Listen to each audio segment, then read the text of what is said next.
Bismillah ar-Rahman ar-Rahim. Le sujet qui nous concerne ce soir, et comme j'ai une petite demi-heure pour pouvoir l'aborder, c'est un sujet qui vous concerne directement. Pour la majorité d'entre vous, vous êtes où vous accédez, où vous avez accédé, où vous avez une expérience en tant que professionnel dans un certain nombre de domaines qui sont liés à votre engagement personnel, individuel et professionnel. J'aimerais parler de cela, parler également de la responsabilité des uns et des autres dans les différents domaines respectifs et comment est-ce qu'on peut aborder cette question tout en reconnaissant le fait de l'appartenance à l'islam, le fait surtout, quand on dit appartenance à l'islam, on dit se référant à des valeurs, se référant à une éthique, se référant à des finalités, à des volontés, à une volonté de pouvoir vivre sa vie, s'engager dans sa société tout en restant fidèle à son être et fidèle à ses principes. Dans l'engagement professionnel s'entend. Alors, ce qu'on dit être la réalité de ceux qui réussissent scolairement, de ceux qui seront plus tard dans les professions libérales, c'est qu'on a ici une certaine idée de la réussite sociale. De la réussite sociale et du succès social, du succès dans son entreprise dans la vie publique, celle qui permet de gagner son salaire dans cette société, de faire fructifier ses biens et de pouvoir, de ce point de vue-là, réaliser le bien-être qui est ce à quoi nous aspirons tous. Ce principe-là, il est important de le mettre en évidence du point de vue des enseignements islamiques. Pourquoi ? Parce qu'il n'a jamais été dit dans notre tradition que soit il fallait être pauvre, soit il fallait être en marge socialement pour être juste éthiquement. Ce n'est pas parce que vous êtes pauvre que vous êtes honnête. Ce n'est pas parce que vous échouez que vous êtes forcément droit. Oui ? On peut réussir avec droiture et on peut échouer tout en étant pas si droit que ça, pour ne pas utiliser un terme plus familier. Donc ce qui est important, c'est que quand on entend dans la tradition qui est la nôtre, venant du Coran, quand on entend « Wala tansa nasibaka minad dunya » n'oublie pas ta part de ce monde, ça veut dire engage-toi pour pouvoir acquérir ce bien-être. Et on verra que cela, c'est aussi une dimension de la réussite sociale, une dimension de l'engagement social et de la réussite sociale. Mais en même temps, wa ahsin kama ahsana Allahu ilayk, c'est-à-dire fais le bien aussi, comme Dieu l'a fait pour toi. C'est-à-dire qu'il y a une double composante toujours, c'est celle de il faut qu'on se mette d'accord sur ce que c'est que réussir scolairement ou socialement. Avant même d'entrer dans l'engagement professionnel et le rôle du professionnel, il y a un mot sur lequel on peut ne pas être d'accord. Qu'est-ce que ça veut dire réussir ? Qu'est-ce que ça veut dire le succès ? Qu'est-ce que ça veut dire ne pas oublier sa part des biens dans la vie d'ici-bas, comme ce que l'on cherche aussi, c'est sa part de biens dans la vie de l'au-delà. Et donc ici, il y a quelque chose qui est toujours déterminant, toujours. C'est qu'il n'y a pas de réussite dans l'évaluation d'une comptabilité en islam. Il y a une réussite dans la conformité aux finalités. Et c'est différent. En d'autres termes, les finalités, quelles sont-elles ? El-maqasid, c'est-à-dire ce qu'on sait aussi en islam, il y avoir des niveaux de principes, des principes prioritaires, des principes secondaires, des principes de troisième ordre. Mais les principes premiers sont fondamentaux dans la préservation de vos valeurs. Pourquoi ? Parce qu'en pensant la réussite par les finalités, vous mesurez votre porte-monnaie par la licéité de votre acquis. Si vous ne cherchez qu'à réussir financièrement, les moyens importeront peu. Si vous pensez la finalité, c'est-à-dire pourquoi je fais ça, comment est-ce que je le fais, qu'est-ce que je dois réussir, qu'est-ce que je dois acquérir, qu'est-ce que je dois parachever, quelle finalité je dois respecter pour acquérir cet argent, le nombre, la quantité d'argent importe peu. Vous pourrez être riche ou pauvre, c'est pas bien ou mal en soi, c'est qu'est-ce que vous essayez d'acquérir avec cette somme. Pourquoi ? Comment ? Se pose la question des finalités. Donc le succès, il est toujours lié aux finalités. Qu'est-ce que vous essayez d'acquérir? Alors, vous posez les choses très clairement. N'oublie pas ta part de ce monde, c'est-à-dire un premier enseignement. Tu es sur la terre, personne ne t'a dit que pour être avec Dieu, il fallait être pauvre. Tu peux acquérir du bien, mais pourquoi? Qu'est-ce que tu cherches? Pourquoi essayes-tu d'avoir un grand salaire? Comment est-ce que tu acquiers ce salaire? Qu'est-ce que tu veux être dans la société? Tu veux être riche pour le prestige ou tu vas utiliser ta richesse pour ton bien-être et la solidarité? Les finalités mesurent et qualifient ce qu'on va posséder. Donc on peut avoir de très mauvaises finalités, être pauvre, notre pauvreté ne servira à rien. Pensez bien à cela, à une expérience que chacun d'entre vous vit en tant que musulmane et musulman, c'est l'expérience du jeûne. Quand vous entendez le prophète alayhi salam nous dire « Certains parmi vous ne gagneront de leur jeûne que le fait d'avoir eu soif et faim ». En fait, il est en train d'envoyer un message très fort. On fait la même chose, mais pas avec les mêmes finalités. Et au bout du compte, l'évaluation, elle se fait au nom des finalités, pas au nom de ce qu'on a partagé. Donc on partage la même faim, mais ça n'a pas le même sens. Tu as faim uniquement parce que formellement tu ne manges pas et tu ne bois pas parce que simplement tu sais que c'est un interdit, ou alors tu le fais avec une intention, et quelle intention? De la finalité supérieure, de te dégager de tout ce qui n'est pas, de tout ce qui est humain, de faire un travail de purification. Et là, vous comprenez, at-tahara wa tazkiyah. At-tahara al-badan, c'est-à-dire la purification du corps, tazkiyat al-nafs, c'est la purification de l'être. Qad aflaha man zakkaha. Qad aflaha, c'est-à-dire il est heureux. Aflaha, c'est le sens du succès. Celui qui va purifier son être. Pourquoi? Parce que c'est tout un travail dans les finalités. Et donc, quand vous êtes un professionnel, quand vous avez acquis des papiers, il y a toujours 3 questions qu'il faut vous poser. Quelle est mon intention? Pourquoi je fais ce que je fais? Quelle est mon intention? Innamal a'malu binniyat. Mais c'est des questions simples, mais elles sont tellement lourdes, tellement lourdes. C'est-à-dire que quand je viens, par exemple, il y a des gens, parfois, ils commencent à vous présenter avec tous les titres qui sont les vôtres, professeur, docteur. Quelle est l'intention? Qu'est-ce que tu fais avec les titres? Les titres, c'est pour t'élever? C'est pourquoi? À quoi sert un titre socialement? À montrer le succès ou à prouver l'arrogance? Le même titre peut être fonctionnel et paternaliste, et même parfois arrogant. La même chose, le même mot, tout dépend de la façon dont on l'aborde. Donc la première question, c'est l'intention. La deuxième des questions qui est importante, c'est les moyens.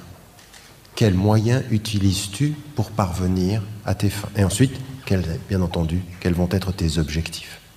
L'intention, c'est ton cœur. Les moyens, c'est ton environnement. Ta finalité, c'est le sens même de ta vie.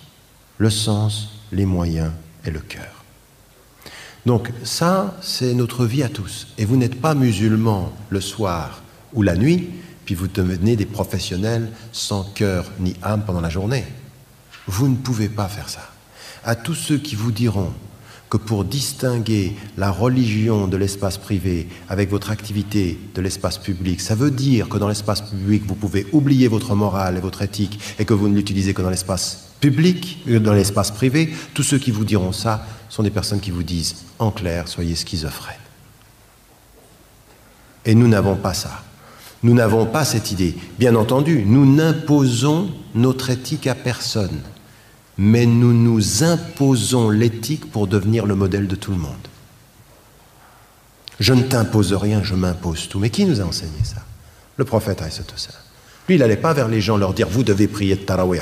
Il est allé une fois, il est allé 2 fois, puis ensuite il est resté chez lui. Il priait. Pendant toute la nuit, il ne l'imposait pas.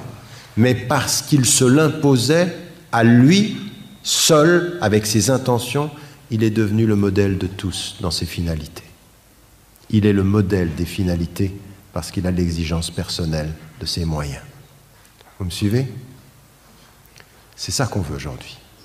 On veut des professionnels à ce niveau-là de compréhension. Moi, des gens qui viennent vers moi me disent « c'est un professionnel, il a beaucoup d'argent ». Il a beaucoup d'argent, mais dis-moi ce qu'il a dans son cœur. Avoir beaucoup d'argent dans son porte-monnaie et pas beaucoup de cœur dans son cœur, ça ne m'intéresse pas. C'est pas du succès, ça. Tu peux socialement réussir, spirituellement échouer. Tu peux physiquement jeûner, spirituellement manger beaucoup. Il y en a qui jeûnent avec le corps et ils rompent leur jeûne chaque 10 minutes avec leur cœur. Parce que le cœur, il jeûne aussi. Ça dépend ce que tu dis, ça dépend ce que tu penses, ça dépend ce que tu partages. Donc à partir d'un certain moment, on est à ce degré-là de se poser la question, mais qu'est-ce que c'est que ce succès? Et à partir de là, qu'est-ce qu'on doit être et comment on doit l'être dans son engagement. Et donc là, après ceci, il y a un certain nombre de choses sur lesquelles il faut qu'on se mette d'accord. Le prophète, sallallahu alayhi wa sallam, il a dit une chose qui était importante. Il a dit Allah yuhibbu idha amala ahadukum amala an yutqina. Dieu, il aime quand quelqu'un d'entre vous fait quelque chose, qu'il le maîtrise. Et donc, il y a deux choses qui sont importantes. Vous êtes passé par l'éducation, donc on ne va pas parler de ça, même si c'est très important. L'éducation, c'est-à-dire le savoir et le savoir-faire. Et puis ensuite, vous vous êtes spécialisé. Là, il y a une chose qui est importante. Qu'est-ce qui est islamique quand on est un économiste? Qu'est-ce qui est islamique quand on est un médecin? Qu'est-ce qui est islamique quand on est un chef d'entreprise? Qu'est-ce qui est islamique quand on travaille, par exemple, dans le secteur financier? Ce qui est islamique, ce n'est pas d'imposer une vision islamique du travail, non. La première des choses, c'est de maîtriser la méthode qui consiste à avoir la maîtrise de son emploi. Tu es un médecin, tu dois connaître comment fonctionne le corps humain et comment tu dois agir sur le corps humain, c'est-à-dire la méthodologie. L'adaptation de ta méthode à ton objet d'étude, ça fait partie de l'itqan, c'est-à-dire la maîtrise. Et ça, c'est un ordre divin. Tu ne vas pas commencer à faire de la chirurgie sur un corps si tu n'as pas étudié la chirurgie. Mais tu ne vas pas commencer à faire du business si tu n'as pas commencé à maîtriser l'ABC de ce que c'est que l'ordre de la finance, l'ordre du commerce et du business en tant que tel, là où tu es. Donc une maîtrise du domaine. Ça, c'est la conscience de chacun. Donc là où vous êtes dans votre domaine, vous posez la question. Première des choses, c'est l'intention. Pourquoi je fais ceci? Je fais ceci pour réussir ma vie ici-bas, mais aussi réussir ma vie devant Dieu, c'est-à-dire être cohérent avec mes principes. Ça, on l'a dit, c'est l'intention première. La deuxième, c'est la maîtrise des moyens. La maîtrise des moyens, c'est-à-dire, quel que soit votre domaine, est-ce que vous faites ce qu'il faut faire pour la maîtrise de votre secteur, de votre champ d'activité? Donc une bonne maîtrise. Puis ensuite, la deuxième des dimensions, c'est de soumettre la méthode aux finalités. C'est-à-dire, je vais utiliser toutes mes connaissances du savoir-faire, mais à la lumière de mes finalités. Je vais être cohérent avec ça. C'est-à-dire que mon intention de lui plaire tout en réussissant ici-bas, mais pour réussir. Lui plaire, ça veut dire réussir là-bas.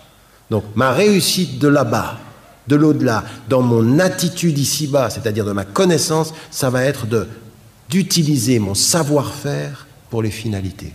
C'est-à-dire mes objectifs, mon éthique. Donc, une bonne maîtrise du savoir, une connaissance du savoir-faire et une pratique des finalités, c'est-à-dire une éthique appliquée dans son domaine. L'éthique appliquée, c'est-à-dire mes valeurs, je ne les oublie pas. Si Allah subhanahu wa ta'ala, il nous a dit et il nous a enseigné par l'intermédiaire du Coran et de la tradition du prophète qu'on ne ment pas, qu'on ne triche pas, avec les musulmans comme avec les non-musulmans, eh bien on ne ment pas et on ne triche pas dans son domaine professionnel. On a une attitude qui est la plus rigoriste de ce point de vue-là qui puisse être. C'est là où on devient des exemples et où on réussit à traduire ceci de façon cohérente. Donc en d'autres termes, une fois qu'on a ce cadre-là, parce que ça c'est important, vous savez, avant même qu'on réussisse, on ait un statut social, on est un être humain. Je veux dire, vous pouvez venir vers moi, je veux dire, on a des titres sociaux, on a des titres dans sa profession, un tel est docteur, l'autre est professeur, l'autre il est chef d'entreprise, il est directeur. Au bout du compte, tu es un être humain avant d'être tout ça. Donc tu es un être humain. On est dans... Je veux dire, chaque fois que vous êtes dans le domaine social, à des moments donnés, pensez au pèlerinage. De temps en temps, quand vous voyez des gens qui apparaissent devant vous avec une espèce d'autorité comme ceci, pensez au pèlerinage. Juste quelque chose qui est à mi-chemin entre la vie et la mort. Parce que dans la mort, on sera tous vraiment pareils. Mais à mi-chemin entre la vie et la mort, il y a le pèlerinage qui dit « Attendez, descendez tous, enlevez-moi ces habits-là, et vous allez tous vous habiller pareil. Pas de couture pour les hommes, la simplicité pour les hommes. Allez, allez-y. Maintenant, c'est là que la vie, elle se passe. Au centre, tous égaux. Même dans la tenue vestimentaire, et puis celui qui arrive autour de la Mecque et qui dit « Moi, je suis docteur », il dit « Allez, allez, allez, avance. Tu es en train de nous retarder. » pas de docteur, pas de... Non. Maintenant, malheureusement, on est dans une situation où vous savez quand il y a un prince qui vient, vous savez quand il y a... Bref. Mais la réalité physique de ça, c'est l'égalité. Donc pensez-y de temps en temps, dans votre champ, faites attention, parce que beaucoup d'entre vous, parce qu'ils se sont battus pour réussir, quand ils voient des gens qui sont au-dessus d'eux socialement, ils ont une attitude qui n'est pas toujours très libre par rapport à l'autorité. Certains ont acquis une autorité en se battant, ce qui fait que quand ils sont en face d'une autorité, ils sont parfois pas du tout libres. Il y en a qui se sont tellement battus pour réussir que l'autorité leur fait encore peur.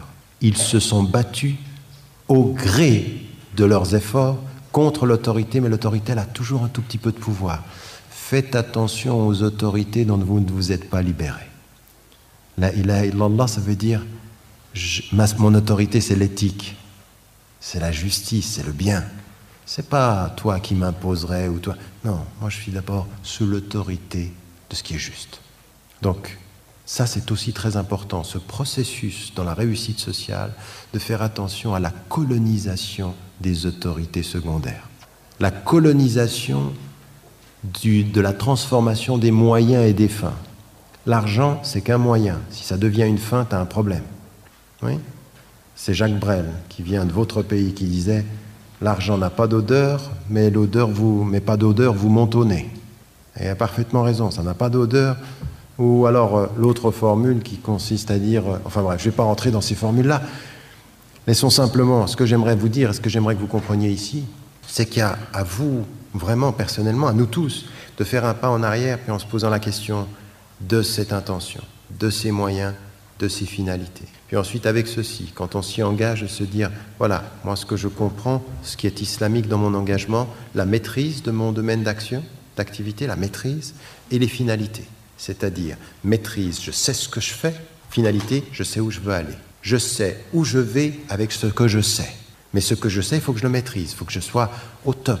Et là, de ce point de vue-là, c'est une dimension qui est importante. Maintenant, une chose, ça c'est ce que l'on sait comme cadre premier. Maintenant, il y a une chose dont on ne doit pas avoir peur. Première des choses, il y a 3 choses sur lesquelles il faut qu'on ait une attention particulière dans notre domaine. Et ça peut parfois, au nom de votre éthique, vous faire avaler des choses qui ne sont pas justes. Il y en a certains d'entre vous, même dans leur travail, à des moments donnés, ils laissent passer des choses, ils laissent passer des éléments éthiques. Là où ils devraient, parce qu'ils réussissent, avoir une présence qui est une contribution éthique, non, ils laissent passer une faouette. Parfois, l'argent impose des comportements, faites attention à ça.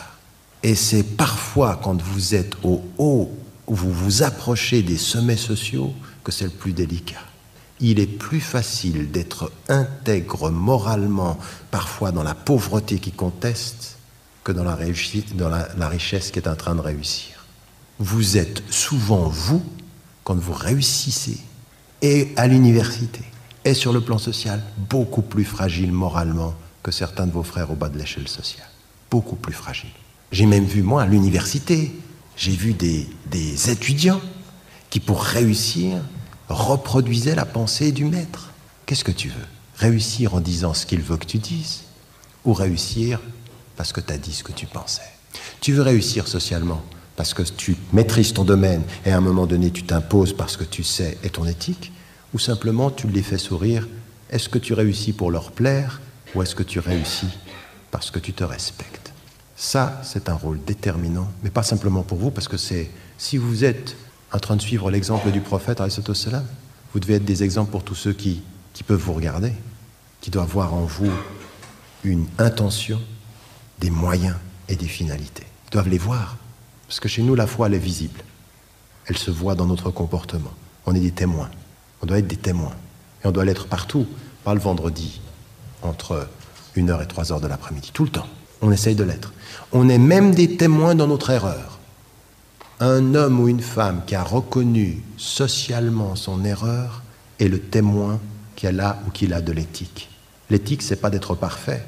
L'éthique, c'est de reconnaître notre imperfection, même par rapport à nos règles. La reconnaissance de son erreur est éthique. Ce qui devient arrogant, c'est quand on ne le fait pas. Donc ici, on a cette dimension de notre travail. Et donc, la deuxième des choses, donc la première, c'est le rapport à l'autorité et au pouvoir. La deuxième des choses, il n'y a aucun problème à réussir et à devenir riche. Il n'y a aucun problème. L'élément, c'est quelle intention, quels ont été les moyens, comment, d'un point de vue personnel, tu as réussi à acquérir cet argent. Est-ce que finalement, tu as laissé tes principes pour remplir ton porte-monnaie?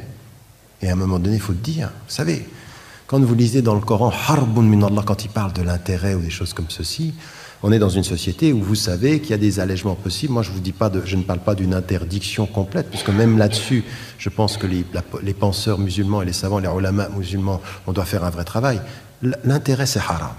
La spéculation, c'est haram. Mais on est dans une société maintenant où il va bien falloir qu'on trouve des alternatives pour se sortir de ce système-là. Mais dire c'est haram et ne rien faire, ça ne va pas nous aider. Mais par contre, si dans ce système-là, en plus de ça, vous y ajoutez le mensonge, vous y ajoutez les choses pas nettes, les attitudes pas nettes, attendez, si par rapport à la spéculation, le terme coranique employé dit c'est la guerre, il faut vous poser la question de savoir qu'est-ce que vous mettez dans votre assiette, avec quoi vous achetez ce que vous mettez dans votre assiette. Et rappelez-vous bien d'Abdallah ibn Mas'ud radiyallahu anhuma, où il a dit, quelques années après que le prophète soit mort, il dit « Aujourd'hui, vous faites des choses qui pour vous paraissent des détails. Pour nous, c'était des choses énormes. » À s'habituer aux écarts, on finit par ne plus savoir où sont les marges. Oui, un petit écart par-ci, un petit écart par-là, puis ensuite, il n'y a plus vraiment de marge, il n'y a plus de limite. On est passé à gauche, on est passé à droite. Il faut, de ce point de vue-là, avoir une vraie conscience. Elle est personnelle. Alors, le deuxième élément, la richesse, il n'y a aucun problème par rapport à ça. Et le troisième élément, c'est la dimension du double succès. C'est que nous, ce qu'il faut qu'on réussisse à faire, c'est, encore une fois, le succès social, la présence. Et aujourd'hui, on en a besoin.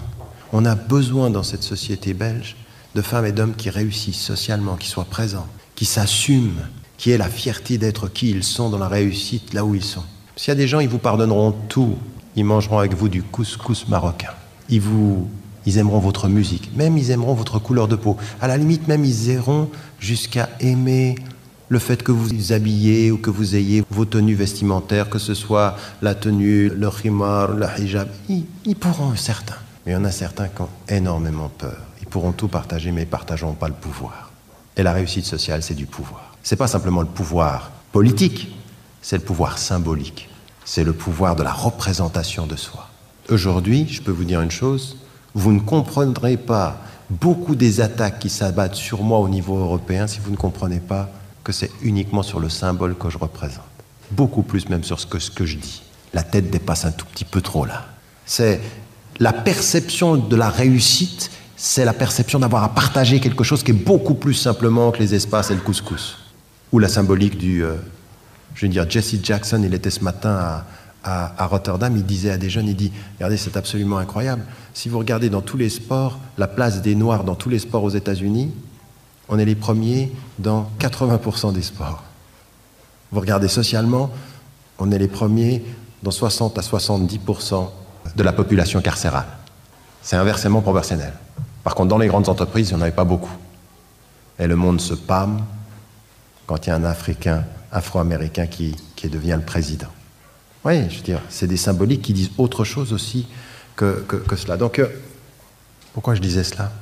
Je disais cela. Le premier élément, c'était par rapport à l'autorité. Le deuxième élément, c'était par rapport au fait d'être riche.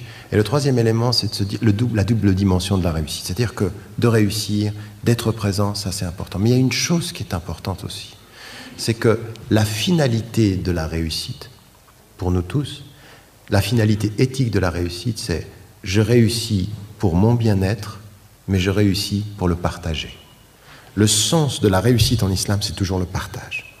Si un jour vous avez des enfants et que vous commettez l'erreur, aujourd'hui vous en avez sans doute certains d'entre vous, et vous avez été des enfants, si vous commettez l'erreur de leur dire qu'il faut qu'ils soient les premiers, sans ajouter qu'ils doivent être le cœur et l'oreille des derniers, alors on n'avait pas compris ce que c'était que de réussir. On n'est pas là pour être les premiers seulement. On est là pour être la conscience des derniers. On est là pour être le cœur des derniers. On est là pour les entendre et les écouter. On est l'écoute des derniers quand on peut être aussi la voix des premiers. C'est ça le message de l'islam. Quand le prophète alayhi salam, il guide le monde entier vers ce message, il demande à Dieu « Allahumma nas'aluka hubbal masakin ». Je te demande de les aimer, pas simplement de les respecter, de les aimer. Il a une mosquée où il y a la lumière qui change le monde, et tout autour de la mosquée, il y a les pauvres qui sont à proximité du prophète, et dont sa propre fille est une des garantes, Fatima. Donc, il faut de ce point de vue-là que vous posiez vraiment la question, dans votre propre engagement, réussite, mais également, qu'est-ce que vous faites là où vous travaillez pour utiliser une part de ce que vous gagnez, une part de votre maîtrise, une part de votre savoir pour aider ceux qui ont moins de savoir, moins de maîtrise, moins d'argent. Un professionnel qui ne s'occupe que des professionnels et qui ne s'occupe pas de solidarité en même temps qu'il s'occupe de réussite sociale a de sérieuses questions éthiques à se poser. Mais vous savez, moi je ne suis pas en train de vous parler de charité. Je ne suis pas en train de vous parler de charité. Ça vient vraiment pour celui qui est avec le Coran, ça lui vient du haut de 7 cieux. Haqqum ma'loum lis-sa'ili wal mahroum. Haqq, c'est un droit. Le pauvre qui est autour de vous dans la société belge, il n'a pas à venir te demander « Est-ce que tu peux me donner ?» C'est un droit. Tu regardes ton argent que tu réussis à gagner, il y a un droit. Un droit. C'est ni merci, ni je t'en prie. Je dois. Et ce « je dois », c'est la conscience solidaire. C'est l'éthique de ceux qui réussissent. Ils réussissent, mais ils savent de droit qu'ils doivent donner. Et ensuite, en sachant de droit qu'ils doivent donner, ils prient de cœur pour apprendre à aimer. Allahumma nas'aluka hubbal masakin. Voyez ? Ils prient de cœur pour apprendre à aimer, mais ils savent de droit ce qu'ils doivent donner. Ça, c'est des professionnels. Ça, c'est ceux qui réussissent. Donc ici, et je terminerai, c'est ma conclusion, je ramasse tout ça maintenant. Je parle du plus grand salaire, là. Je ne parle pas du salaire mensuel. Combien on est à être obsédé par le salaire mensuel et à oublier le salaire de la vie, le vrai salaire, seul qui compte, au fond. À partir de là, et c'est ça que j'aimerais, ma conclusion, c'est là où vous êtes, il y a un engagement qui est multidimensionnel.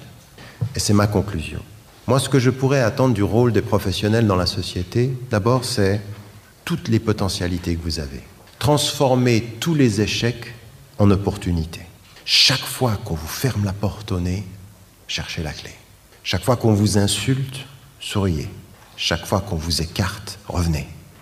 Chaque fois qu'on aimerait vous marcher dessus, réveillez-vous, levez-vous. Ça, c'est une attitude qui est l'attitude du prophète, sous cette oppression psychologique. Parce que nous, on vit ça, on vit une oppression psychologique. Il y en a, vous le sentez dans leur regard, ils n'aiment pas. Ben, il était debout. Il faut être debout. Et il faut être debout avec beaucoup de sagesse. Et donc là, ce qu'il faut, c'est vraiment, dans votre domaine, vos intentions, la réussite, maîtriser, y arriver, se battre, ne pas lâcher. En pensant à plusieurs dimensions ici. Votre propre réussite et puis votre bien-être. Parce qu'au bout du compte, ce qui est important, c'est que plus il faut protéger votre bien-être social, la maison, l'appartement, la famille, le voisinage, les relations. Faites en sorte que votre entourage et vous-même et dans votre entourage, vous ayez des bonnes conditions de vie. Parce qu'il y a quelque chose qui est très important dans notre vie, c'est le bien-être. Et ça, il faut investir financièrement pour un bien-être spirituel. Si vous avez la possibilité, faites-le. Ce n'est pas du luxe dont on parle, c'est juste le bien-être. Et il n'y a aucun mal à protéger le bien-être des siens et à protéger son propre bien-être à soi-même. Puis ensuite, on s'occupe aussi de ceux qu'on peut plus largement. Mais l'intention, c'est ce bien-être-là. Il faut pouvoir le faire et faire attention, au nom de ce bien-être, ne jamais être dans le bien-être de la compromission, mais être dans le bien-être de la dignité. Et le bien-être de la dignité, c'est que tous ceux qui sont autour de vous, quand ils vous observent, ils doivent sentir que vous vous respectez, que vous avez de la dignité, que vous ne laisserez pas faire, et que vous allez dans ce sens-là. Et là, votre entreprise, votre travail, protégez cette dimension-là. Protégez cette dimension-là dans votre famille, autour de vous, dans votre entourage, et faites en sorte de pouvoir vous engager à cela. Il y a une chose à laquelle j'aimerais vous rendre attentif, n'oubliez jamais vos parents. N'oubliez jamais vos parents. C'est-à-dire que quand vous réussissez et que vous vous retournez vers vos parents, vous pouvez bien mettre votre famille, mais malheur à celle ou à celui qui vit dans d'excellentes conditions et qui n'investirait pas pour ses parents pour qu'ils le soient de la même façon. Anta wa maluka li abika, dit le prophète alayhi salam, à un fils par rapport à son père. Et ce qu'il a dit à l'enfant, c'est 3 fois la mère à qui on doit du bien dans cette vie. Si vous vivez dans des conditions confortables et que vos parents ne le vivent pas, il ne faut pas vous arrêter à la première chose qu'ils vous diront. Alors évidemment que si vous allez vers votre papa, votre maman, vous dites j'aimerais pouvoir te donner, et puis qu'il vous dit non, dit ah ben il a dit non, il faut le faire. Mais attendez, mais c'est l'ABC ça, c'est l'ABC de l'intention quoi. J'ai réussi, je m'installe, il faut que je les installe. Il faut que je les installe, il faut que je leur protège quelque chose. Parce que votre réussite, elle est quoi? Elle est la leur. Attendez, vous vous prenez pour qui? Celui d'entre vous qui est dans cette salle se dit, moi je me suis fait seul. Tu rigoles ou quoi? T'es fait seul toi? Même dans les erreurs de tes parents dans ton éducation, c'est ce qui t'a fait. Leurs erreurs, c'est peut-être ta réussite. Leurs erreurs, le fait qu'à un moment donné, on t'a grandi au mauvais moment, à un moment donné, t'as pris une gifle que tu devais pas prendre et que tu t'es révolté. Toi, tu y as vu leur mal, c'est peut-être ton bien. Et ton bien, c'est leur réussite. Il faudrait que tu commences à réfléchir à l'endroit. Donc ça, c'est important, de toute cette dimension-là. Ensuite, un vrai engagement de solidarité. Il y a 2 niveaux. La zakat que vous donnez, que ce soit pendant... Et ça aussi, attention, attention, attention, attention. Rappelez-vous, Abu Bakr as-Siddiq, au moment où il y a toutes des tribus du Sud qui disaient « Ah ben nous on prie mais on ne paye plus ». Hein? Il ne voulait plus payer la zakat. Il a dit « Je vais leur déclarer la guerre. Celui qui va distinguer entre la prière et la zakat. » Vous voulez vous regarder là maintenant aujourd'hui, il y en a beaucoup qui sont dans cette situation-là. La prière, oui, la zakat, on ne sait pas. À qui on la donne? Tu ne sais pas à qui tu la donnes? Viens me voir. Je vais te dire moi à qui on la donne. Mais d'abord tu la calcules. D'ailleurs, tu la sors de ton argent. C'est un droit. Ils ont ce droit-là. Et le droit des pauvres, ici d'abord. Ce que tu envoies dans le pays, c'est de la sadaqa, c'est-à-dire tu le prends en plus. Mais la zakat, d'abord, on regarde les gens qui sont ici. Et il faut te préoccuper de la population en situation difficile ici. Donc, la zakat, l'argent, les 2, ça, c'est des calculs, il faut les faire. Et c'est de l'argent que vous devez donner. C'est un droit du pauvre et c'est un devoir. Donc là, ça, c'est toute une conscience que vous créez, que vous façonnez à travers ceci. Votre famille, vos parents, le voisinage, et puis la communauté aussi. La zakat d'abord, l'argent, ça va vers la communauté. Donc il y a une solidarité de foi. Mais pas seulement, on a la sadaqa qu'on peut donner aux gens autour. Et là, on devient un bon exemple. Votre réussite, il faut qu'elle se transforme en partage. Il faut que les gens vous voient avec la dignité de ceux qui sont droits et puis la générosité de ceux qui regardent ceux qui sont plus bas. Vous n'êtes en réussite que si vous savez servir ceux qui ont échoué. Vous n'êtes pas en réussite si vous ne les voyez plus. Si vous êtes aveugle à ceux qui sont dans la marge, vous êtes aveugle. Vous n'avez pas réussi. Toutes les réussites du monde avec de l'aveuglement, le Coran il est clair, c'est le cœur qui devient aveugle, ce n'est pas les yeux. Donc si votre cœur est aveugle, vous pouvez me parler de ce que vous voulez, des millions que vous avez, ça ne m'intéresse pas. Millionnaire, aveugle de cœur, dégage. Aussi clairement que ça. Allez, écarte-toi de mon chemin. Si tu as plein d'argent et que tu n'as plus de lumière dans le cœur, à quoi tu sers? Tu te sers, c'est tout. Tu te sers. L'argent. Donc ça, c'est une des dimensions avec tout ce travail qui façonne la conscience. L'autre chose que je vous demande, dans votre domaine, les savants musulmans aujourd'hui, ils ont besoin d'avoir un retour sur vos pratiques. Pourquoi? Parce que par vos pratiques, vous posez des vraies questions. Aujourd'hui, vous réussissez parfois dans votre pratique, mais il n'y a aucun retour vers les savants qui posent des vraies questions. Comment on fait aujourd'hui avec les banques? Comment on fait avec le capital? Comment on crée une entreprise? Il faut ces questions, il faut qu'ils voient la vie. Parce que les savants, ils donnent parfois des fatwas sur des grands cadres, mais la vie, elle n'est pas pareille. Aujourd'hui, quand on dit tu ne peux prendre de l'argent pour commencer un business que c'est de l'argent halal, et puis que tu ne peux pas prendre de l'argent... Mais on va aller le trouver où cet argent-là? Qui est-ce qui va nous donner le capital? Comment est-ce qu'on lance? Comment vous pouvez-vous devenir un moteur pour d'autres projets sociaux? Il faut qu'on pose les vraies questions. Et là, il faut que des corps de métier dans vos domaines, vous vous mettiez un tout petit peu ensemble et que vous développiez une réponse critique. Il faut que vous permettiez par vos pratiques de créer de l'éthique. Vous me suivez? Il faut que vos pratiques posent des questions, ils vont nous donner de l'éthique. Alors dans mon dernier bouquin, je parle de tous ces domaines-là, sur l'écologie, sur l'économie aujourd'hui, sur l'éducation, sur tous ces domaines-là, la médecine, en essayant de demander à ce que les savants qui connaissent ces lieux-là, ils viennent et qui posent des questions, et qui, pas simplement qui posent des questions, qui participent à la réflexion. Mais malheureusement, aujourd'hui, vous êtes trop loin souvent de ces questions-là. Vous avez juste des questions éthiques qui vous concernent pour réussir, mais vous n'êtes pas participatif. Vous n'apportez pas le bénéfice de votre expérience pratique à la réflexion critique. On a besoin de vous sur ce domaine-là. On a besoin de vos expériences, de comment est-ce que vous gérez les choses, quelles questions, quels doutes, comment vous avez fait, comment vous avez réussi. Et puis les savants, ils écoutent ceci, et en écoutant, on produit de l'éthique appliquée. Mais si vous disparaissez, qui va le faire?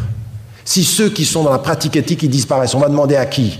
Alors les savants, ils imaginent des situations, ils donnent des fatwas sur des choses qu'ils ne maîtrisent pas parfois. Aujourd'hui, créer un business, ça demande vraiment des compétences tout à fait particulières. Et puis, une connaissance et un savoir-faire, ça, il faut que ça se traduise pour que le savant puisse dire, bon, comment est-ce qu'on peut développer des fatwas, des opinions légales? Qu'est-ce qui est sujet? Déjà, simplement ça. Qu'est-ce qui est sujet à fatwa et qu'est-ce qui ne l'est pas? Parce que tout n'est pas sujet à fatwa. Il ne faut pas des fatwas sur tout.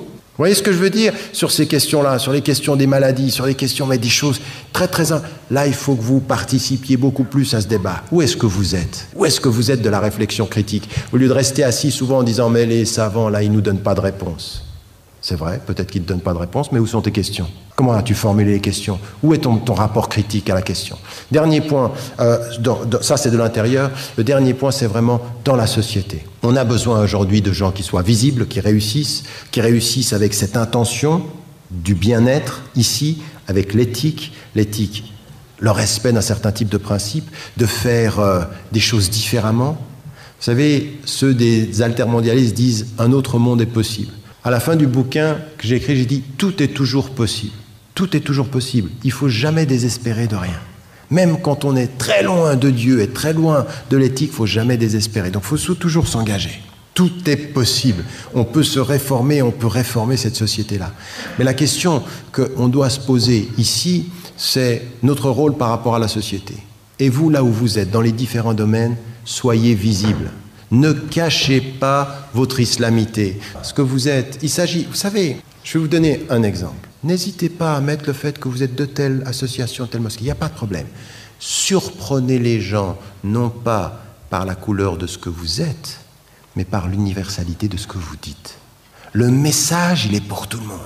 Là, les gens, ils vont voir des associations islamiques, mais vous allez dire non à l'injustice, respect de la dignité. Vous voyez ce que je veux dire? C'est-à-dire, ils vous voient musulmans, et tout à coup, ils voient que ce que vous êtes, ça leur ressemble. Ils comprennent ce que vous dites.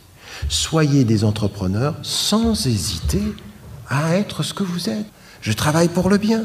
J'ai ma conviction musulmane. Mais si vous, qui avez réussi, vous enlevez tout de l'islam, vous laissez entendre à tous que ce qu'ils voient à la télévision et qu'on leur montre, ou que ce qu'ils voient dans la violence, c'est l'islam. Si vous, qui avez réussi dans le calme et le raisonnable, vous n'êtes plus musulmans visibles, les seuls musulmans visibles, c'est les autres. Assumez-vous. Assumez-vous devant les autres parce que c'est votre responsabilité. Mais il ne s'agit pas d'imposer aux gens. C'est juste d'assumer. J'ai aucun problème avec ça. Mais oui. Et alors? Je suis musulman et je jeûne, et si on va plus loin, et je prie. Moi, quand j'arrive dans mon je vais vous dire une chose, pendant des années, j'ai enseigné au secondaire, avant d'être à l'université, et les étudiants, ils savaient, avec le nom Ramadan, c'est difficile, Ramadan, que j'étais musulman, que j'étais engagé, que je priais. Et en plus, ils me regardaient, et ils me voyaient enseigner la philosophie, enseigner la littérature française, avec une rigueur, une maîtrise de mon sujet. Je n'ai pas, moi, en tant que musulman, à transformer Rousseau en un nouveau musulman.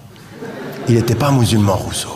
Mais par contre, je vais vous donner comme musulman sa pensée comme il la pensait. Mon islamité par rapport à mon objet d'étude, c'est ma rigueur intellectuelle. Voilà ce qu'il pensait. Nietzsche, qui disait « Dieu est mort », il n'était pas musulman. Mais moi, en tant que musulman, je vais vous donner la vraie pensée de Nietzsche, c'est-à-dire je vais essayer du mieux que je peux d'être le plus objectif possible. Mon islamité, c'est dans mon objectivité, c'est pas dans mon envie de vous tromper. Vous tromper, c'est pas islamique. Mais être honnête avec sa pensée, c'est vous la présenter telle qu'elle était. Je maîtrise mon domaine et je le donne. Et vous avez des gens qui se disent, mais attends, il est musulman, ça se sait, il est honnête, ça se voit. C'est ça la différence. C'est que vous n'avez rien à cacher de ce que vous êtes, mais par contre à montrer l'honnêteté et l'objectivité pour tous. Que vous n'êtes ni des tordus intellectuellement, ni des malhonnêtes financièrement, ni des doubles langages humainement. Vous voyez ? C'est ça qui est le plus important. C'est ça qu'il faut assumer. Et ça, c'est votre rôle. Mais je vais vous dire une chose, que beaucoup plus que énormément d'enseignements islamiques qu'on pourra donner à gauche et à droite, c'est l'exemple, c'est la présence qui fait toute la différence. Quand on s'assume, quand on connaît ses intentions, quand on a les bons moyens, quand on a déterminé des finalités, qu'on veut être le premier sans jamais avoir oublié qu'il y avait des derniers et qu'on était solidaires de tous.